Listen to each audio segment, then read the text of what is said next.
Radha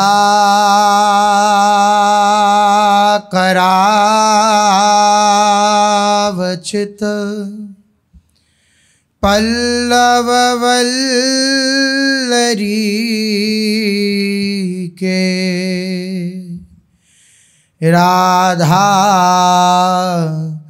पदांक Wilson मधुर स्थली के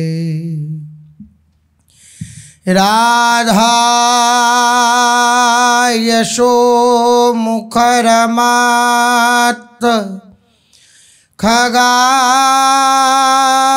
खगावली के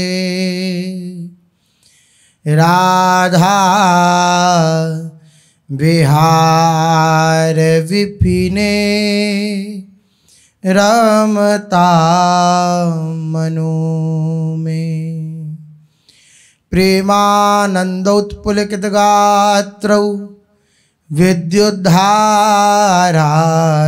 समकांति श्री राधा कृष्णौ मनसि दधानं वन्देऽहं श्रीहितहरिवंशं वन्देऽहं श्रीहितहरिवंशं राधा राधा राधा राधा राधा राधा राधा राधा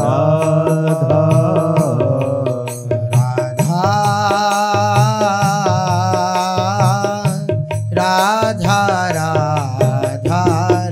राधा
राधा राधा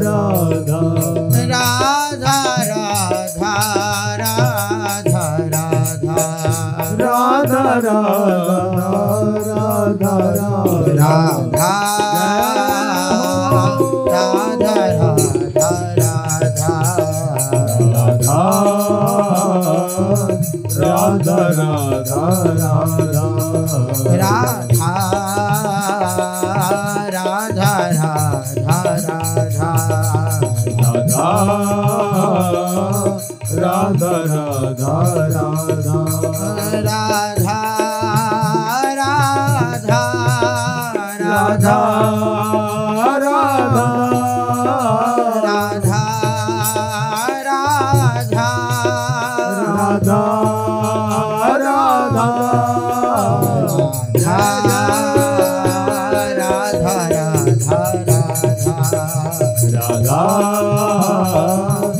राधा राधा राधा राधा राधा राधा राधा राधा राधा राधा।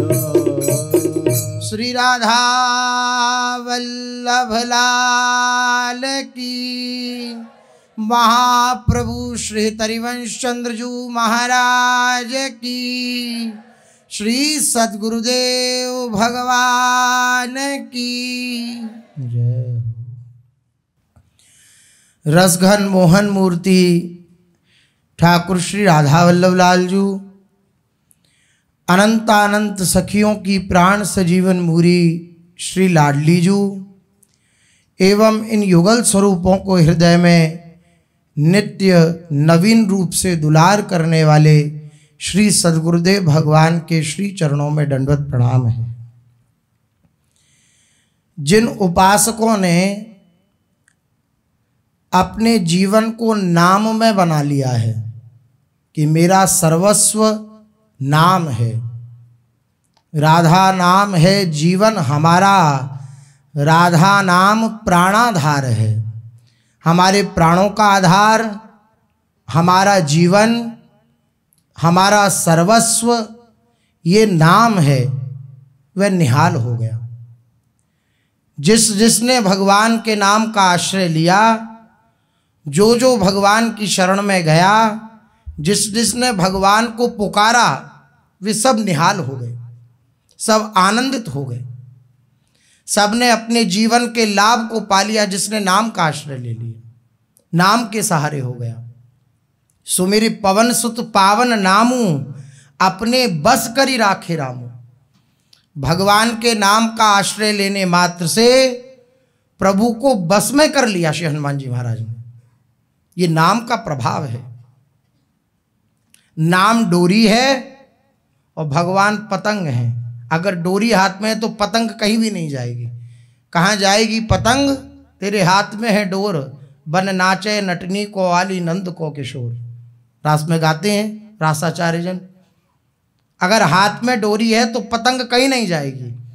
आपके हाथ में नाम है, आपके मुख में नाम है, तो आप निश्चित रूप से ये बात हृदय में बिठा लीजिए कि भगवान आपके निकट ही हैं। बस आप तीव्र लालसा उत्पन्न कर लें जो नाम के द्वारा ही प्रकट होगी, उनको देखने की, तड़पने लगे उनको देखने के लिए, तो वो निकट ही हैं। आप जिस समय राधा राधा पुकार रहे हैं तो श्री किशोरी जी निकट ही हैं, श्री श्याम सुंदर निकट ही हैं। बस आप उनको देखने की चाह तीव्र कर दें कि आप क्यों छुपे हुए हो, एक बार आओ, दृष्टिगोचर हो जाओ, तीव्र लालसा उत्पन्न हो जाए। ऐसी लालसा जिस लालसा में और किसी लालसा का प्रवेश ना हो, ये शर्त है भगवत दर्शन की। ये शर्त है। आपके हृदय में भगवत दर्शन की लालसा है, वो तीव्र कब मानी जाएगी, कब उसमें तीव्रता आएगी? जब कोई और लालसा आपके हृदय में नहीं होगी, कोई और चाह आपके हृदय में नहीं होगी। केवल और केवल देखन को नैना तरसें, श्री पिया मिलन की बाट। नेत्र हमेशा तरसते रहें, व्याकुल रहें उनके दर्शन के लिए। तो एक एक नाम में महापुरुषों को श्री किशोरी किशोर का दर्शन होता है। एक एक नाम, एक एक नाम में युगल सरकार का दर्शन होता है। महापुरुषों को नाम ले रहे हैं अर्थात किशोरी किशोर सामने हैं। ये कब स्थिति आती है? जब नाम जीवन बन जाता है। कंजूस की तरह नाम लेना। कंजूस कैसे? कितना अधिक धन इकट्ठा हो जाए इस बात की वह लालसा प्रतिक्षण अपने हृदय में रखता है। इतना हो गया, इतना और हो जाए, इतना और हो जाए, ये लालसा हमेशा रखता है कंजूस हृदय में। और एक खासियत और उसकी होती है, क्या? एकदम आसानी से वो अपनी गांठ की पूंजी को निकाल के बाहर नहीं रखता, बचा के रखता है। बाहर से फटे चीटरे पहन के रहता है, लोग समझें कि इसके पास, बेचारे के पास कुछ नहीं है, लेकिन कंजूस के हृदय में ये बात बनी रहती है कि बैंक में खूब धरा है। इस बात से वो आनंदित होता रहता है। इसी प्रकार नाम का खूब जब खूब रटन और ये सावधानी कि वो खर्च ना होने पाए। इसलिए कंजूस की भांति नाम करटन महापुरुषों ने कहा, खर्च ना होने पाए।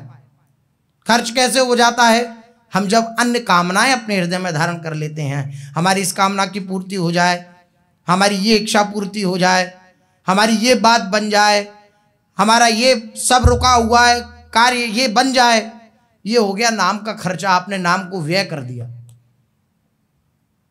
इसलिए नाम रटते रटते, नाम रटने की ही आकांक्षा महापुरुषों ने सावधानी के लिए कहा। भजन करते करते भजन की ही आशा, भजन करते करते भजन की ही भूख, भूख के साथ भजन हो। खूब आप लोगों ने भी ये कहावत सुनी होगी, हमने तो सुनी है बचपन से, भूखे भजन ना होए गोपाला, ले लो अपनी कंठी माला। इसका अर्थ क्या है? पेट में भूख लगी हो तो भजन नहीं हो, अपनी कंठी माला ले लो, नहीं। जिन किसी महापुरुष के भी मुख से ये वाक्य निकला होगा, महापुरुषों के हृदय में खान पान का सुख और खान पान की इच्छा नहीं रहती है। भूख अर्थात प्यास, भजन की इच्छा, इसके बिना भजन नहीं हो सकता। बिना भूख के भजन नहीं हो सकता। भूखे भजन न होए गोपाला, बिना भूख के भजन नहीं हो सकता। आपके हृदय में भजन करने की भूख नहीं है तो आप खूब ननुनच करोगे, खूब आप उसमें तार्किक बुद्धि रख के नाम से क्या सब हो जाएगा, नाम से क्या ये संभव है, नाम से क्या ये संभव है, आपके हृदय में 50 प्रश्न जागृत हो जाएंगे। भूखे व्यक्ति के सामने भोजन परोसा जाए तो वो बहुत अच्छी तरह स्वाद बखान बखान के खाएगा, उसे सब स्वादिष्ट लगेगा। और अगर भूख नहीं है तो फिर ये कम है, ये ज़्यादा है, ये नहीं होना चाहिए, ये होना चाहिए था, ये अगर ऐसा होता तो अच्छा होता, ये अगर ऐसा होता तो अच्छा होता, तब प्रश्न जागृत हो जाते हैं। जब भूख नहीं है उस कोटि की। इसी प्रकार भजन में भी अगर भूख नहीं है तो अन्य अन्य प्रकार के प्रश्न हृदय में जागृत हो जाते हैं। ऐसे नाम लें, कैसे नाम लें, ऐसे करें तो ऐसे होता है, और ऐसे करें तो घर में समय नहीं मिलता, घर में समय नहीं मिलता तो बालक बच्चे भी जाते हैं, और हमारे घर में ये सब होता है, और ये भूख ना होने के कारण ये सब प्रश्न हैं। एक बार भूख जागृत हो जाए, आप जेल में बंद हों और आपको कोई खूब बढ़िया एक सजेशन दे दे कि ऐसा कर लोगे तो आप निकल जाओगे, यहाँ से मुक्त हो जाओगे, तो आप क्या ये कहोगे नहीं नहीं अभी अब इन्होंने हमें चक्की पीसने के लिए कहा है तो इतना गेहूं तो हम पीस ही दें, तब जो है देखेंगे कि जेल से बाहर जाना है कि नहीं जाना, ऐसा सोचेंगे। आप तुरंत वह प्रयास करेंगे कि कैसे जेल से अब मैं बाहर निकलूं, इन्होंने उपाय बता दिया। हम बंधन को बंधन स्वीकार नहीं करेंगे तब तक हमारा प्रश्न है। हम जिस दिन बंधन को बंधन स्वीकार कर लेंगे उस दिन छूटने का उपाय करेंगे। जो महापुरुषों ने छूटने के उपाय बतलाए हैं उनको हम हृदय में धारण करेंगे। हमारे अंदर भूख है भजन की तो खूब डटकर भजन करेंगे, और भूख नहीं है तो हम केवल और केवल प्रश्न करेंगे। अन्यथा महापुरुषों ने फटकार दिया है ऐसे कुतार्किक प्रश्न करने वालों को। जैसे राधा बाबा जी के चरित्र में भी आप श्रवण करें, कोई प्रश्न करता तो बोले कितना नाम करते हो, बोले महाराज जी 5-10 हजार, बोले नहीं 1 लाख नाम जप करो तब प्रश्न करना। पूज्य महाराज श्री बताते हैं गंगा किनारे के महापुरुषों के विषय में कि कोई प्रश्न करता तो कहते नारायण जितना तुम्हें पता है उतना तुमने आचरण में उतार लिया क्या? नहीं, तो जितना पता है पहले उतना उतारो आचरण में, तब आगे का प्रश्न करना। प्रश्न रह ही नहीं जाता। ये मार्ग ऐसा है, हमारे लिए तो प्रकट में श्री गुरुदेव भगवान विराजमान है, हमें पग पग पर चला रहे हैं, लेकिन पूज्य गुरुदेव भगवान की जीवनी देखें तो अकेले गंगा किनारे रहे। कौन है उन्हें चलाने वाला? उनका भजन उन्हें चलाने वाला। प्रतिक्षण बुद्धि की इतनी तीक्ष्णता हो जाती है कि कहां चलना है और कहां नहीं चलना, ये अंदर बैठे गुरुदेव बताते रहते हैं। किसी प्रश्न की आवश्यकता नहीं होती, किसी समाधान की आवश्यकता नहीं होती। भजन प्रश्न पैदा नहीं करता, भजन समाधान करता है। भजन ना होने के कारण प्रश्न होता है। संत जनों के शरणागत होने पर प्रश्न उत्पन्न नहीं होते, संत जनों के चरण के आश्रित हो जाने से समाधान हो जाता है। जो चरणाश्रित नहीं हुआ वो प्रश्न करता है, ये प्रश्न वो प्रश्न, ऐसा तो ऐसा क्यों, ऐसा क्यों तो फिर ऐसा क्यों। नहीं, कोई प्रश्न नहीं। एक ही बस उपाय है संसार सागर से पार जाने का, नाम। तो बिना प्रश्न के इसमें लगें। जब लगेंगे तो अपने आप ये नाम इतनी तीक्ष्ण कर देगा बुद्धि कि आपको ये स्वयं बचावेगा। राधा नाम ये सर्व सामर्थ्यवान है, ये स्वयं आपको बचाएगा अलग मार्ग पर जाने के लिए। आपका हृदय कांप उठेगा, आप कांप उठेंगे हृदय से कि यहां नहीं जाना मुझे। आप चले जाएंगे तो आपके हृदय में इतना क्लेश होगा कि आपको लौटकर प्रभु के चरणों में आना पड़ेगा। ये नाम का प्रताप है, ये गुरु चरणाश्रय का प्रताप है। इसलिए कोई प्रश्न नहीं, कोई जिज्ञासा नहीं, कोई समाधान नहीं। हमारा समाधान का समाधान हो गया। क्या? हमें नाम मिल गया, हमें राधा नाम मिल गया, हमारे सारे प्रश्नों का हल हो गया।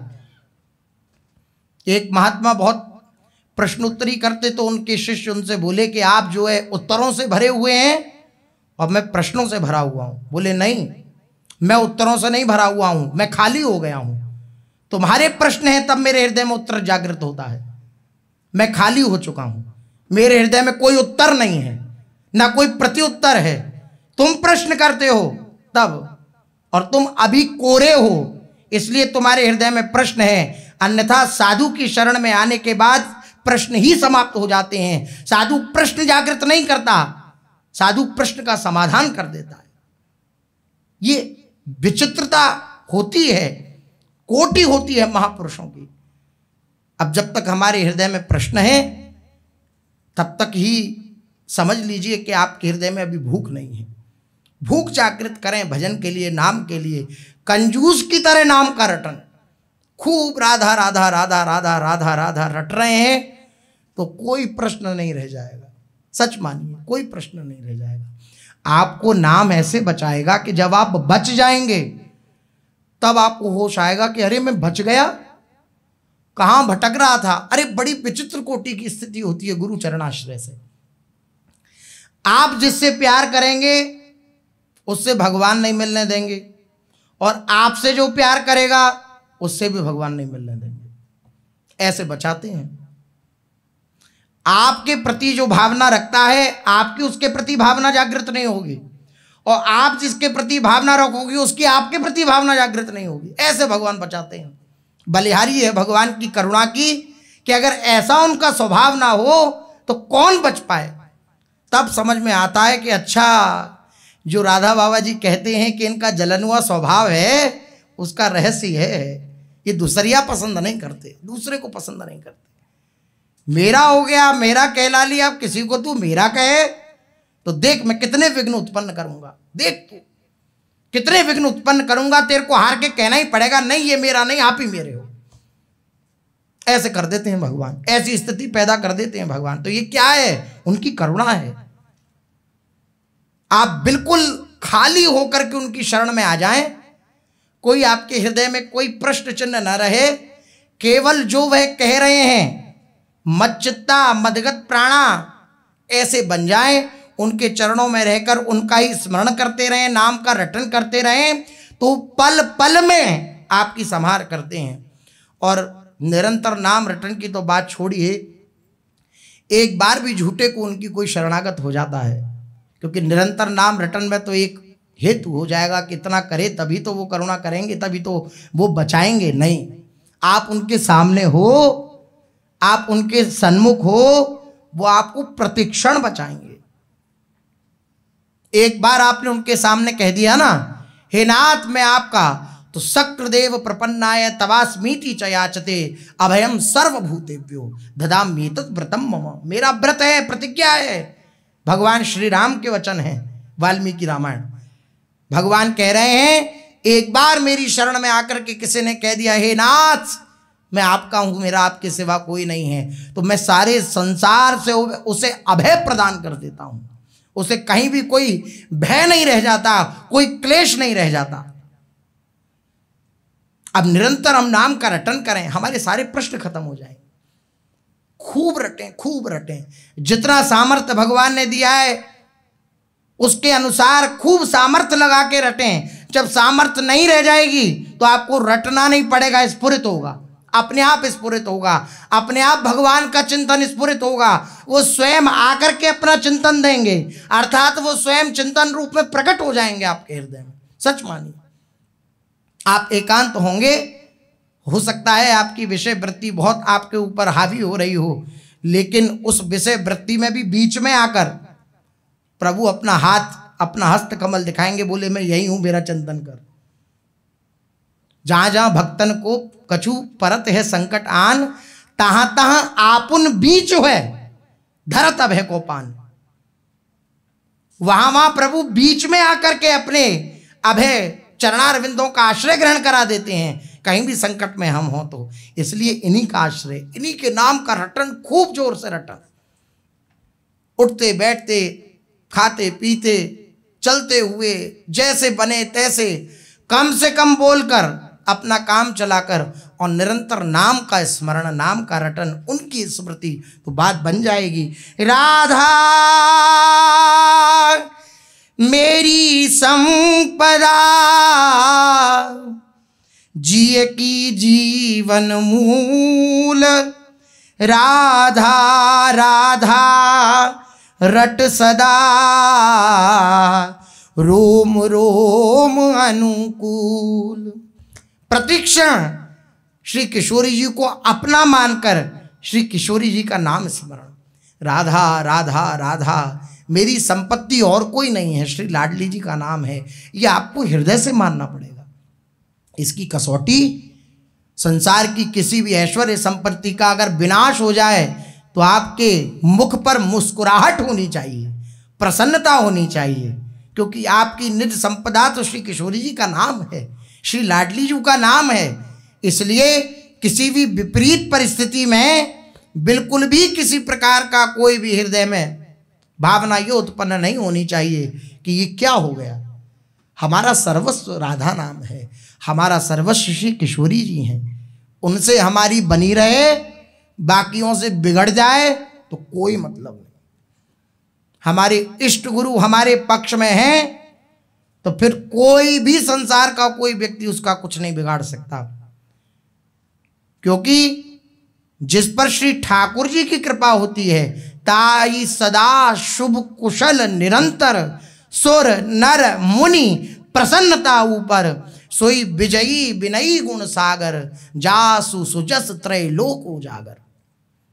जो प्रभु के शरणागत हो गया, प्रभु के नाम का स्मरण कर रहा है, वही विजयी है, वही गुण का सागर है, वही परम भाग्यवान है। सोई विजयी विनयी गुण सागर, दासु सुजस त्रैलोक उजागर। भगवान जिस पर कृपा कर दें, जहां पर कृपा राम की होई, ता पर कृपा करे सब कोई।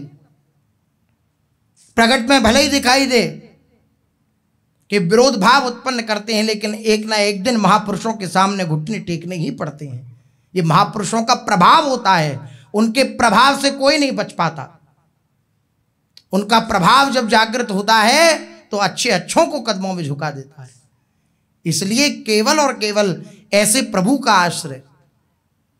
आज शिव सिद्ध सुरेश मुख, जपत रहत निशिजाम, बाधा जन की हरत है, राधा राधा नाम। समस्त बाधाओं को मिटाने वाला श्री राधा नाम है।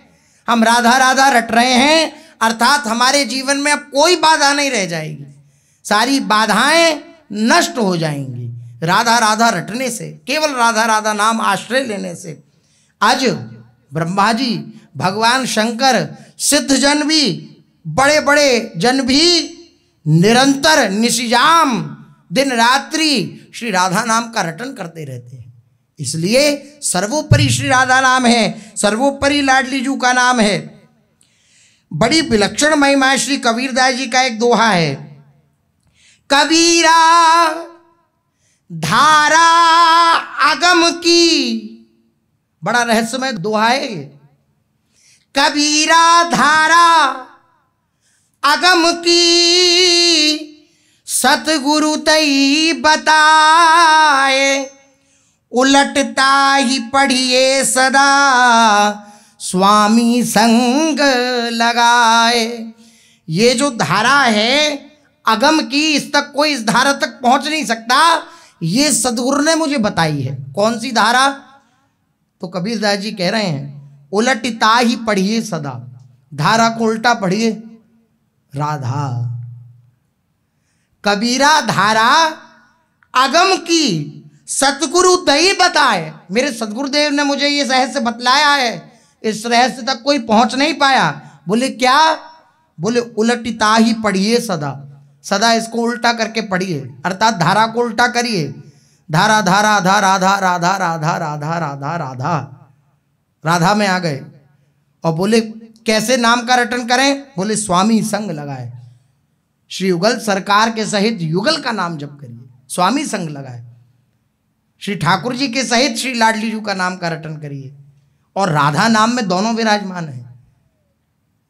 हमारे पूज्य सदगुरुदेव भगवान की आज्ञा, राधा नाम में दोनों विराजमान हैं। हम राधा राधा रट रहे हैं तो श्याम सुंदर समीप ही हैं, उसी राधा नाम में विराजमान हैं।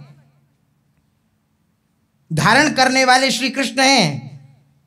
रामाने रसदात्री श्री लाडली जू और धामाने धारण करने वाले श्री कृष्ण, दोनों विराजमान है राधा नाम में। ये युगल नाम ही, ये राधा नाम भी। ऐसी भावना ना हो कि हम युगल नाम जप नहीं कर रहे, राधा नाम युगल नाम ही है। जिसने इनका आश्रय ले लिया, श्री कबीरदास जी महाराज कह रहे हैं मेरे सतगुरुदेव ने इस रहस्य को बतलाया कि वह निहाल हो गया, वह आनंदित हो गया। श्री राधा राधा जो जन कहे, महाप्रेम रस सोई लहे, प्रिया लाल तिनके सुख ढरे, रीझ रीझ अंकन में भरे। श्री राधा राधा नाम का जो रटन करता है, महाप्रेम की उसे प्राप्ति हो जाती है, महाप्रेम को वे प्रदान करता है। राधा नाम पहले चित्त के कलुषों को हटाएगा, अनंत जन्मों के पापों को भस्म करेगा, उसके पश्चात आपके हृदय में महाप्रेम का उदय कर देगा। कैसा प्रेम? जो प्रियालाल को सुख प्रदान करने वाला है। श्री युगल सरकार जिस प्रेम के वशीभूत हो जाते हैं, उस प्रेम को ये राधा नाम प्रकट कर देगा। इसलिए अपना जीवन सर्वस्व राधा नाम मानना है, अपने जीवन की बागडोर नाम के हवाले कर देनी है, अपने जीवन को न्यौछावर नाम के हवाले कर देना है। तो महापुरुषों का अब तक का अनुभव और जिन्होंने आश्रय लिया उनका अनुभव और जो आगे लेते रहेंगे उनका अनुभव, वे निहाल हो जाएंगे, निहाल हो जाएंगे, वे सर्वोपरि वस्तु को प्राप्त कर लेंगे। चलते हैं महाप्रभु जी के शरणागत शिष्य श्री नवलदास जी महाराज का अद्भुत चरित्र अपने लोगों ने कथन श्रवण किया। कैसी साधुता श्री नवलदास जी के हृदय में है। साधु कौन है? जो दूसरे के दुख को देखकर द्रवित हो जाए, दूसरे के दुख को देखकर, दूसरे के कष्ट को देख करके जो द्रवित हो जाता है, वही साधु है, वही संत है। दूसरों के दुख को देखा नवलदास जी ने, जो अन्य जन थे, कैद में थे, तो उनके कष्ट को देख करके उन्होंने ये नहीं सोचा कि अब मुझे 2 बार तो पकड़ के ले जाए गए, लेकिन तीसरी बार स्वयं चले गए सहर्ष, ताकि उनको कष्ट ना हो, जो बंधे हुए हैं वो मुक्त हो जाएं। साधु का स्वभाव ऐसा होता है। संत जन कभी किसी को बांधते नहीं हैं, वो मुक्त करने की लालसा हृदय में रखते हैं। लेकिन विपरीत भाव के लोग सोचते हैं कि अब मन से जिनका प्रेम है, आपसे जिनका प्रेम है, मान लो उदाहरण में, और आपको उनसे कोई अलग करे तो आपको कैसा लगेगा? गुस्सा आएगी कि नहीं आएगी? आप गहरी नींद में सो रहे हो, खूब गहरी नींद में आकर के कोई झकझोर के आपको उठा दे तो आपको क्या लगेगी? सबसे पहले गुस्सा आएगी। कोई बड़ा होगा तो आप उस गुस्से को पी जाएंगे, और कोई छोटा वोटा हुआ तो एक लगेगा कि हमें इतनी गहरी नींद में से उठा दिया इसने। इसी प्रकार महापुरुष जन संसार में सोए हुए प्राणी को जगाते हैं। अब सोए हुए को किसको अच्छा लगेगा जगना? आप बतलाइए। तो जब जगना अच्छा नहीं लगता तो वो फिर विपरीत बोलने लगता है। उसे जागृत अवस्था पसंद नहीं है, जगना पसंद नहीं है, संसार की असलियत को दृष्टि में अपने रखना, उसे स्वीकार करना उसे पसंद नहीं है, उसे सोना पसंद है। तो सोए हुए व्यक्ति को जगाने वाले को तो रोष का सामना करना ही पड़ेगा। लेकिन संत जन जो हैं वे अपने सौहार्द से, अपने हृदय के वात्सल्य भाव से जगत को जगाते ही रहते हैं कि उठ जाग मुसाफिर भोर भई, अब रैन कहाँ जो सोवत है, जो सोवत है सो खोवत है, जो जागत है सो पावत है। जो जाग जाता है उस परम तत्व को प्राप्त कर लेता है, जो सोता रहता है वो सब कुछ खो डालता है। अब सोना हम लोगों को इतना प्रिय है कि अगर कोई जगा हुआ हमें जगावे तो हमें वो सहन नहीं होता, हमें लगता है नींद में परम सुख है, हमें सोने दीजिए। इसलिए हमारी विपरीत भावना जागृत हो जाती है महापुरुषों के प्रति। लेकिन संतों का हृदय ये नवनीत के समान है। गोस्वामी जी ने कहा ये बात, संत हृदय नवनीत समाना, पर कहा कविन पर कहा न जाना। कवियों ने ये बात कही कि संतों का हृदय नवनीत के समान है, कहा, लेकिन पूरी तरह उदाहरण ठीक नहीं बैठा। बोले क्यों? बोले नवनीत तो अपने प्रताप से पिघलता है, लेकिन संत दूसरे के दुख को देख करके द्रवित हो जाते हैं। इसलिए संतों का हृदय नवनीत से भी ज्यादा कोमल है, मक्खन से भी ज्यादा कोमल है।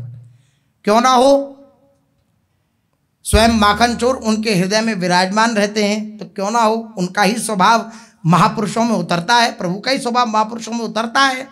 साधु मिले साधु है जाई,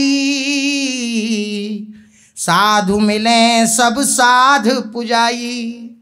संत जनों का समागम मिल गया तो संतों के समागम का ये लाभ होगा कि आपके जीवन में संतत्व जागृत हो जाएगा, आप भी साधु बन जाएंगे, आपका हृदय भी साधु बन जाएगा। देखो प्रधानमंत्री पद पर हैं विभीषण जी, रावण के विशेष पद पर विराजमान हैं, लेकिन जब लात मारता है रावण तो कोई उसका प्रतिकार नहीं करते, कहते हैं कि तुम्हारा भलाई हो, राम भजे हितनाथ तुम्हारा, तुमने भले ही मुझे मार दिया लेकिन मैं प्रभु से प्रार्थना करता हूं तुम्हारा भला हो।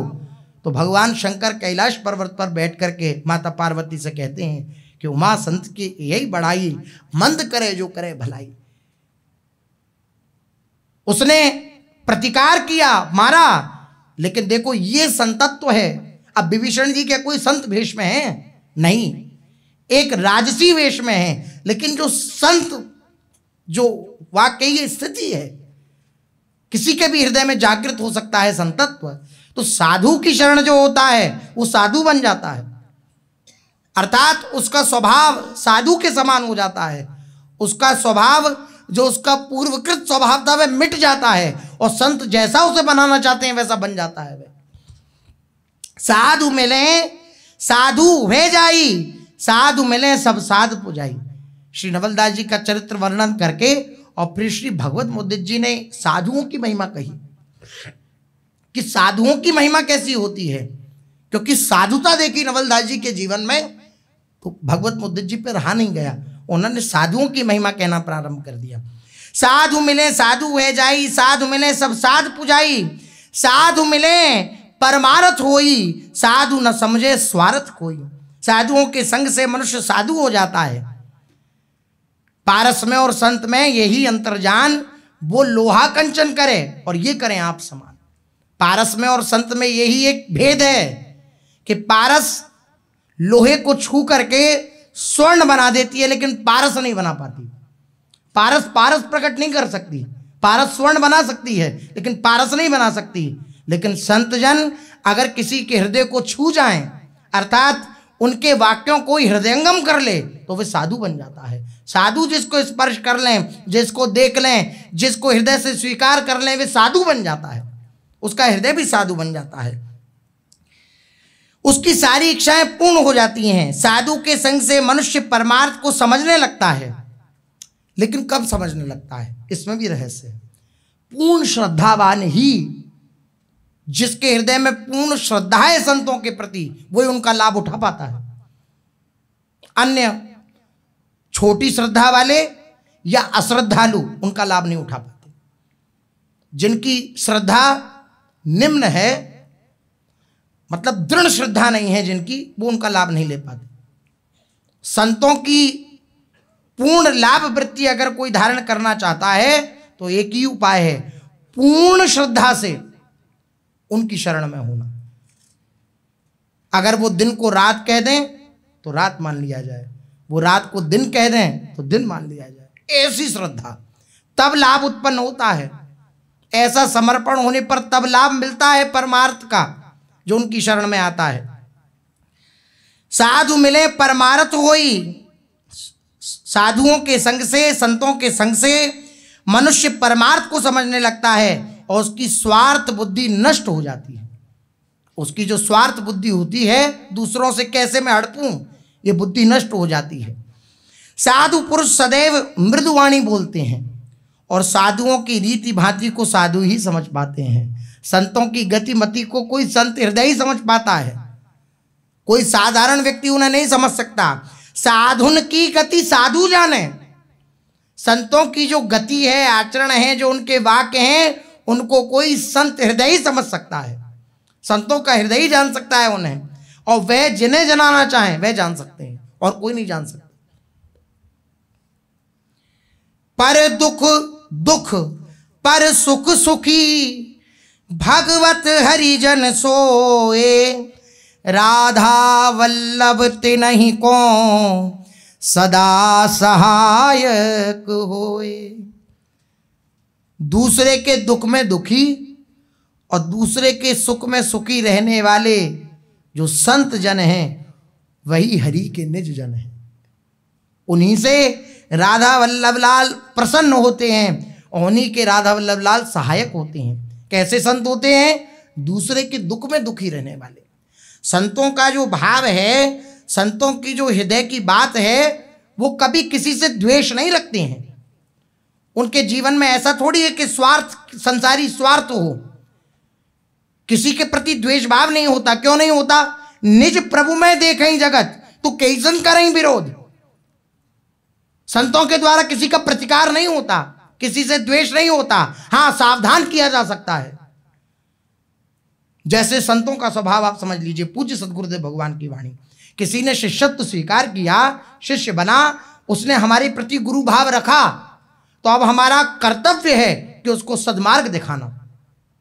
उसने हमें महात्मा माना, संत माना, अब हमारा कर्तव्य बन गया कि उसको सद्मार्ग दिखाना। लेकिन वह प्रतिकार करने लगे, वह आज्ञा का उल्लंघन करने लगे, तो हम फिर उसमें भगवत बुद्धि कर लेंगे, हम उसे भगवान मान लेंगे। क्योंकि उन्हें मानना नहीं है, वे मान बैठे हैं। हमारे कल्याण के लिए उन्होंने ये माना कि ये मेरा शिष्य है। अन्यथा उनका जो भाव है वे दृढ़ है, निज प्रभु में देखें जगत, किसन करें विरोध। इसलिए कोई विरोध में उतर आए, कोई विपरीत उतर आए, तो महापुरुष का प्रतिकार नहीं करते, उसका विरोध नहीं करते, क्योंकि वो देख रहे हैं कि मेरे राधा वल्लभ लाल ही हैं। वो इस रूप में आकर मेरी परीक्षा ले रहे हैं या खेल खेल रहे हैं, क्रीड़ा कर रहे हैं। उनके द्वारा किसी का प्रतिकार नहीं होता, वो किसी से द्वेष नहीं करते। संसारियों की तरह थोड़ी हैं, वो तो निज प्रभु में निरंतर विद्यमान है, निरंतर स्थित हैं। तो जैसा प्रभु का स्वभाव है कि प्रभु से अगर कोई द्वेष करे, तब भी प्रभु उसके लिए जो जो आवश्यक वस्तुएं प्रदान करते हैं। ऐसा थोड़ी है कि आपने भगवान को किसी प्रकार का विरोध भाव उत्पन्न किया और भगवान ने कहा कि भाई सूर्य देवता, इनके घर पर रोशनी नहीं करना। ऐसा नहीं होता। समान भाव से वो दुलार करते हैं। भाई इनके छत पे बारिश नहीं करना, इधर उधर बारिश कर दो, बीच का ये हमारे विरोध में बोलता है, यहाँ पे पानी नहीं गिरना चाहिए। ऐसा नहीं है। ऐसा ही स्वभाव संतों का हो जाता है। वो परम दयालु होते हैं। कोई विरोध करे या सम्मान करे, उनके हृदय की भावना यही रहती है कि इसका कल्याण हो जाए। महापुरुषों के हृदय की बात बड़ी एकांतिक होती है, उसको समझ पाना अत्यंत कठिन होता है। एक सामान्य जन उनकी हृदय की चित्त की स्थिति को नहीं समझ सकता। वो अपने चित्त, अपनी बुद्धि के अनुसार प्रश्न भले ही खड़ा कर सकता है, क्योंकि उसकी सीमित बुद्धि है। वो कूप मंडूक है। अथाह समुद्र में तैरने वाले, उस भगवत आनंद में निरंतर गोता खाने वाले महापुरुषों की चित्त की स्थिति को वह नहीं समझ सकता, कदापि नहीं समझ सकता। वे जिसे समझाना चाहें वही उस स्थिति को समझ सकता है। तो महात्माओं में द्वेष का तो नाम ही नहीं रहता। वे इतने दयालु होते हैं कि दूसरे के दुख को देखकर उनका हृदय पिघल जाता है। दूसरे के दुख को देखा कि ये जीव बंधा हुआ है, कष्ट पा रहा है, तो वो उसके दुख को देख करके द्रवित हो जाते हैं और उसके कल्याण की चेष्टा करने लगते हैं। इसका कल्याण कैसे हो? पर दुख दुख, पर सुखी सुख। दूसरे के सुख में सुखी और दूसरे के दुख में दुखी, ये संतों का स्वभाव होता है। वे दूसरे के हित को ही अपना हित समझते हैं। उन महापुरुषों में विशुद्ध दया होती है। दया ही नहीं होती, विशुद्ध दया होती है। दया होती है कि किसी भूखे को आपने देखा, भोजन करा दिया, लेकिन आप उसका सर्वाधिक कल्याण न कर पाए। आपने किसी को भोजन करा दिया, आप एक समय की भोजन से उसकी भूख मिटा सकते हैं, लेकिन अनंत जन्म की भूख नहीं मिटा सकते। ये विशुद्ध दया के द्वारा ये कार्य सिद्ध होता है। तो महापुरुषों के अंदर विशुद्ध दया होती है। उस विशुद्ध दया के द्वारा आचरण करते हैं, संसार का कल्याण करते हैं। जो दया कायरता, ममता, स्वार्थ और भय आदि के कारण की जाती है, वे शुद्ध नहीं है। जो दया कायरता के कारण, ऊपर से दिखा करके, भाई जैसे वो नहीं कह रहा था कि हमें तुम्हारे ऊपर दया आ गई इसलिए आपको छोड़ दिया। नवलदास जी से कह रहा था ना कल कि हमने इसलिए छोड़ दिया तुम्हें, हमें दया आ गई कि तुम इतने जो है करामात दिखाने वाले हो, तो इसलिए हमें तुम्हें छोड़ दिया। बल्कि अंदर डर है उसके कि कहीं मैं किसी नीच स्थिति को प्राप्त ना हो जाऊं। तो कायरता, ममता के कारण जो दया होती है वह भी शुद्ध दया नहीं है। किसी के द्वारा ममता है हमारी आसक्ति और फिर हम दया करते हैं तो वो दया नहीं है। स्वार्थ के कारण और भय के कारण जो दया की जाती है वे शुद्ध नहीं है। जैसे भगवान की अहेतुकी दया समस्त जीवों पर है, इसी प्रकार महापुरुषों की अहेतुकी दया सब पर होती है, बिना हेतु के दया होती है। उनकी कोई कितनी ही बुराई क्यों ना करे, कितनी ही अवहेलना क्यों ना करे, बदला लेने की इच्छा तो उनके हृदय में होती ही नहीं कि इसने मेरी बुराई करी, अब इससे मुझे बदला लेना चाहिए, अब मुझे इसकी बुराई करनी चाहिए। ऐसी भावना नहीं होती है। फिर भी वो उसके कल्याण के लिए सोचते हैं। फिर भी देखो, संत हृदय श्री प्रहलाद जी महाराज, भगवान नरसिंह प्रकट हुए तो नरसिंह भगवान के सामने प्रार्थना करते हुए कह रहे हैं कि मेरे पिता जो थे उनका जो चित्त था वो राक्षसी था, विरोध भाव था आपके प्रति, आपसे विरोध रखते थे। आप कृपा करना कि उनका अकल्याण ना हो, वो मुक्त हो जाएं, वो आपकी चरण सन्निधि प्राप्त करें, आप कृपा। ये संत हृदय है। प्रहलाद जी को कितना कष्ट दिया, भगवान के विरोध में कितना वे बोला, तब भी संतों का हृदय उनके कल्याण की ही सोच रहा है। तो श्री नरसिंह भगवान के आंखों में आंसू भरे आए। बोले, बालक तुझ जैसा पुत्र जिस कुल में उत्पन्न हो जाता है उसकी 21 पीढ़ियां तर जाती हैं। तेरे पिता की तो बात ही क्या है, वो मेरे निजधाम गए और थे ही, निज पार्षद ही थे, लेकिन प्रकट में आप देखिए लीला में संतों का हृदय कैसा होता है। कहीं बदला लेने की सी क्रिया देखी भी जाए तो वह भी उसके दुर्गुणों को हटाकर उसे विशुद्ध करने के लिए होती है। अगर ऐसी क्रिया आपको देखने में भी आवे तो वो उस जीव के कल्याण के लिए, उसके दुर्गुणों को हटाने के लिए होती है। इस क्रिया में भी उनकी दया छिपी रहती है। जैसे माता पिता गुरुजन बच्चे के सुधार के लिए स्नेहपूर्ण हृदय से उसे दंड देते हैं। हृदय में द्वेष नहीं होता, उनका हृदय स्नेह से भरा रहता है, प्रेम से भरा रहता है, लेकिन दंड देते हैं उसके कल्याण के लिए, उसके सुधार के लिए। इसी प्रकार संतों में भी कभी कभी ऐसी क्रिया होती है, परंतु इसमें भी परम हित भरा होता है, परम प्रेम भरा होता है जीवों के प्रति। वे संत करुणा के भंडार होते हैं। जो कोई महापुरुषों के समीप जाता है वे मानो दया के सागर में गोता लगाता है। महापुरुषों की सन्निधि मिल गई अर्थात दया के सागर में आपका प्रवेश हो गया। लेकिन भगवान की माया बड़ी विचित्र है, वो नहीं कल्याण होने देती है। वो जिन महापुरुषों के द्वारा उनके प्रति श्रद्धा करने से कल्याण की नींव रखी जाती है और हरा भरा वृक्ष प्रकट होता है प्रेम का, जिन महापुरुषों के प्रति श्रद्धा रखने से उनके प्रति अश्रद्धा करवाता है ये कलयुग। ये कलयुग की चाल है, इसलिए बहुत सावधान रहना चाहिए। इसलिए कहा गया जो दृढ़ श्रद्धा युक्त होता है वही लाभ ले पाता है महापुरुषों का। जो दृढ़ श्रद्धा से युक्त होता है, दृढ़ विश्वास से युक्त होता है, उन महापुरुषों के दर्शन, स्पर्श और चिंतन में भी मनुष्य उनके दया भाव को देखकर मुग्ध हो जाता है। महापुरुषों के दर्शन किए तो दया टपकती है उनके दर्शन से, उनके स्पर्श से, उनके चिंतन से, वो दया के सागर में डूब जाता है। वे जिस मार्ग से निकलते हैं मेघ की ज्यों दया की वर्षा करते हुए ही निकलते हैं। जिस मार्ग से वे महापुरुष जन निकल जाते हैं तो ऐसा लगता है मानो दया की वर्षा हो रही हो, करुणा की वर्षा हो रही हो। मेघ सब समय और सब जगह नहीं बरसता। संत की दया में और मेघ की दया में अंतर है। मेघ सब समय और सब जगह नहीं बरसता, परंतु संत तो सदा सर्वदा बरसते ही रहते हैं। जो आ जाए उनकी शरण में वो कृपा की जल में उसे डुबो देते हैं। उनके दर्शन, महापुरुषों का भाषण, उनका दर्शन और उनका स्पर्श सारे जीव को पवित्र कर जाता है। उनके चरण जहाँ टिकते हैं वह भूमि पावन हो जाती है। तीर्थ कुर्वन्ति तीर्थानि, उनके चरणों से स्पर्श की हुई रज स्वयं पवित्र होकर दूसरों को पवित्र करने वाली बन जाती है। अब बताइए, ऐसे महापुरुषों से किसी का कल्याण हो सकता है भला?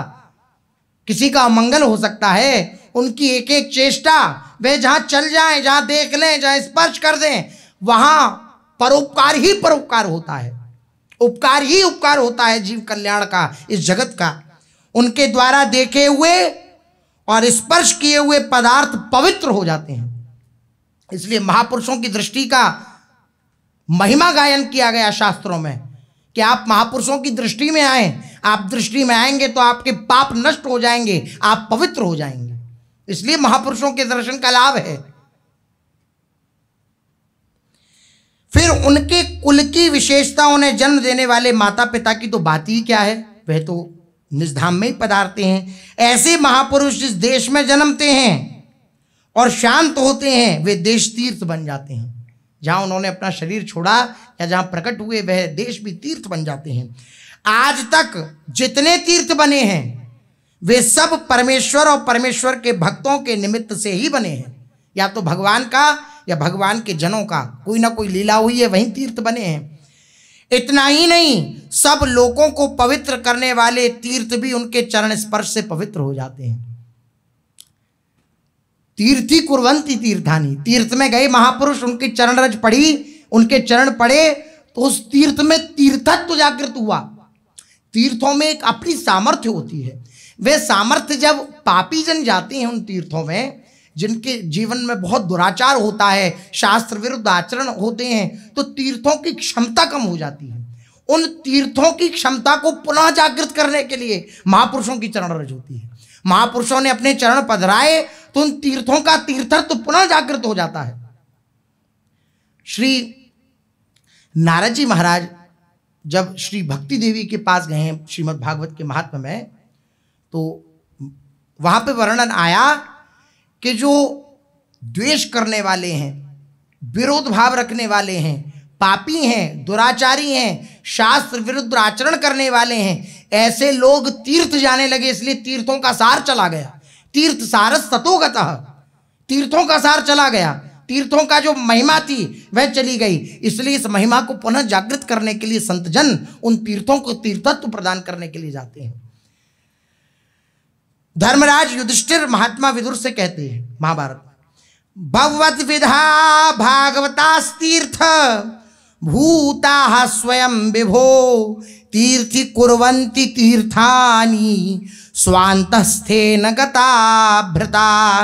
हे स्वामिन, आप शरीर के भगवत भक्त स्वयं तीर्थ रूप हैं। पापियों द्वारा कलुषित हुए तीर्थों को आप लोग अपने हृदय में स्थित भगवान श्री गदाधर के प्रभाव से पुनः तीर्थत्व प्रदान करते हैं। पुनः आप तीर्थत्व प्रदान कर देते हैं। ये सब महापुरुषों के द्वारा स्वाभाविक ही होता रहता है, स्वाभाविक होता रहता है कल्याण। केवल जीवों के कल्याण के लिए महापुरुषजन इस धराधाम पर विराजते हैं।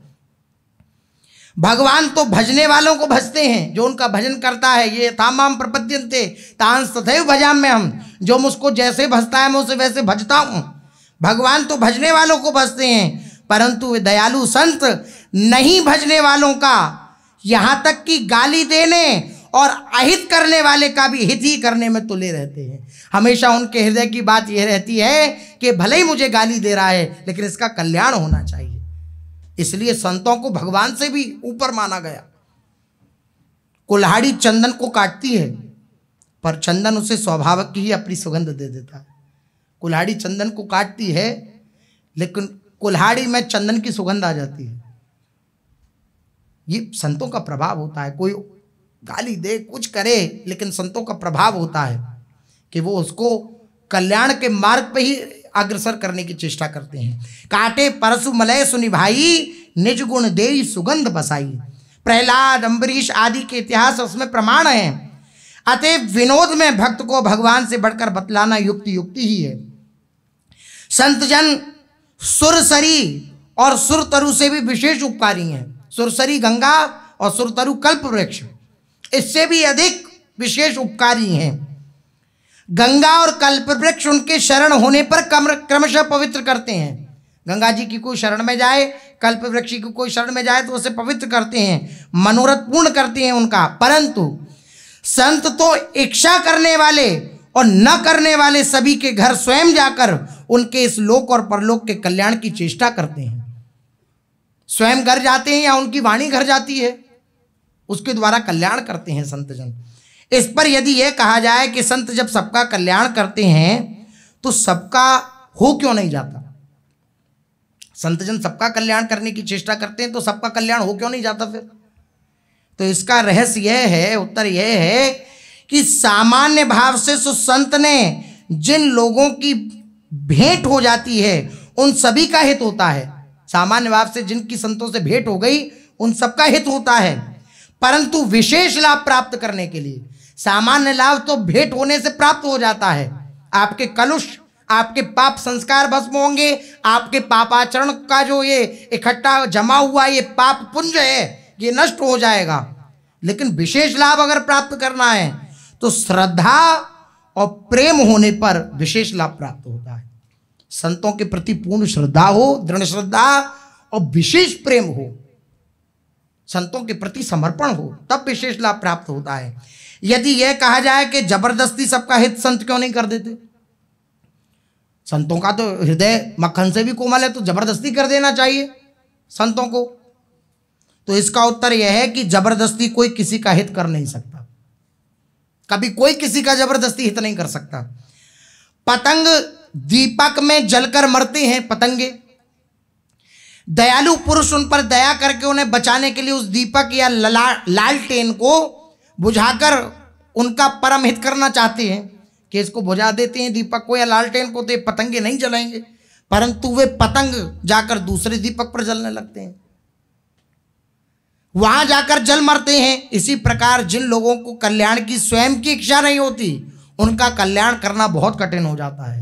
अगर यहाँ पर साधन किया उनके कल्याण का तो उनकी जो वासना है इस संसार के विषयों में जलने की, वो दूसरी जगह जाके जलने लगेंगी, उनकी अश्रद्धा हो जाएगी, उनको पसंद नहीं आएगी वो बात जो उनके कल्याण के लिए कही जा रही है।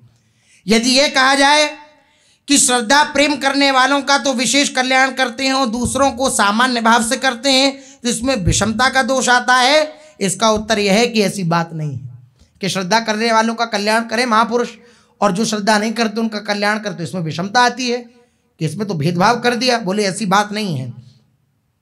श्रद्धा और प्रेम की कमी के कारण यदि लोग संतों की सब पर छाई हुई समान अपरिमित दया से लाभ नहीं उठा सकते तो इसमें उनका दोष नहीं है, संतों का दोष नहीं है।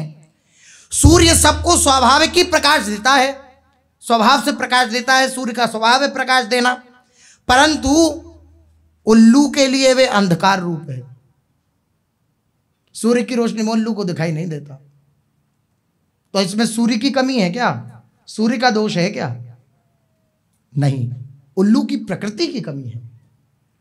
उसकी प्रकृति ऐसी है कि उसे सूर्य सुहाता नहीं, उसे अंधा बना देता है। चंद्रमा की सर्वत्र बिखरी हुई चांदनी को चोर बुरा समझते हैं। चंद्रमा प्रकट हो और चंद्रमा की चांदनी प्रकट हो तो चोरों को बुरा लगता है, इतनी रोशनी क्यों है भाई, थोड़ी सी चांदनी कम करो। चोरों को बुरा लगता है, तो इसमें चंद्रमा का दोष है क्या?